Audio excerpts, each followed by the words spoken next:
Hello, good morning, good afternoon, good evening mga kababayan. O ito, puntahan natin yung naging announcement ng ating presidente or nung Malacanang, no?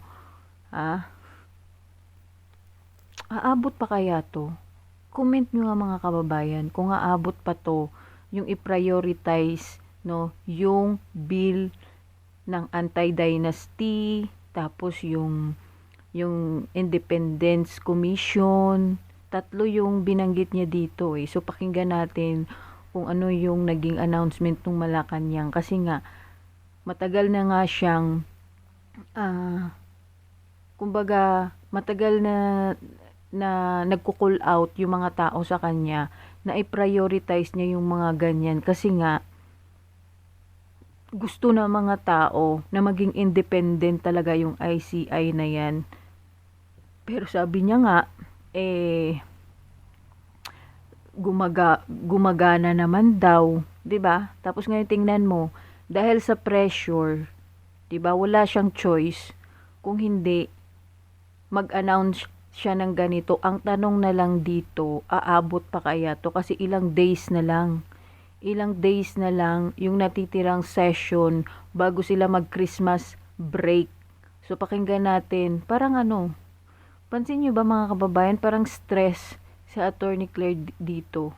No, 'di ba? Wala siyang malabo yung hindi naka-red lipstick si Attorney Claire dito. So pakinggan natin si Attorney Claire. The President directed Congress to prioritize the following proposed legislative measures: Anti-Dynasty Bill, Independent People's Commission Act, Party List System Reform Act, Citizens Access and Disclosure of Expenditures for National Accountability or CADENA Act, to institutionalize transparency and accountability on public finance. In a LEDAC meeting this morning, the President also instructed both houses to take a closer look at the four bills and prioritize the passage as soon as possible. Present during the LEDAC were Senate President Vicente Soto III, House Speaker Faustino D. III, and Majority Leader Sandro Marcos and other congressional leaders. The LEDAC also agreed on the timeliness, or rather timelines, for the passage of the General Appropriations Bill and the submission of the enrolled bill for the President's signature. Thank you.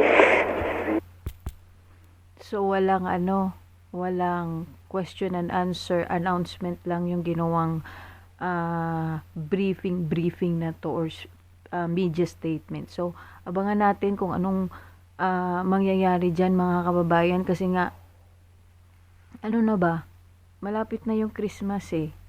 So ba sila, magtatrabaho ba sila ng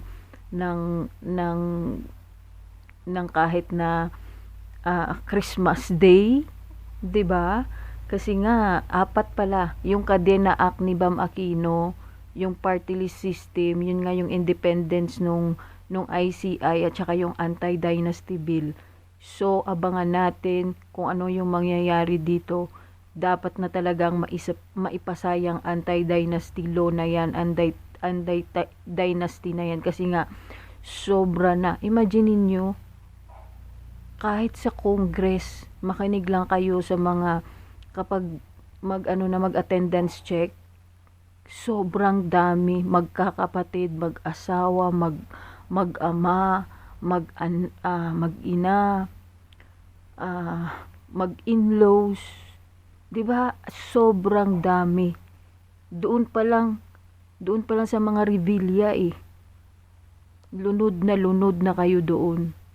So abangan natin kung anong mangyayari dito hanggang saan yung sakop ng anti-dynasty bill na yan or law na maipapasa hanggang 4th degree, 3rd degree, 2nd degree. So ayan, at sana maipasa na talaga yan. So magandang balita ito. Kumbaga good news. Ito yung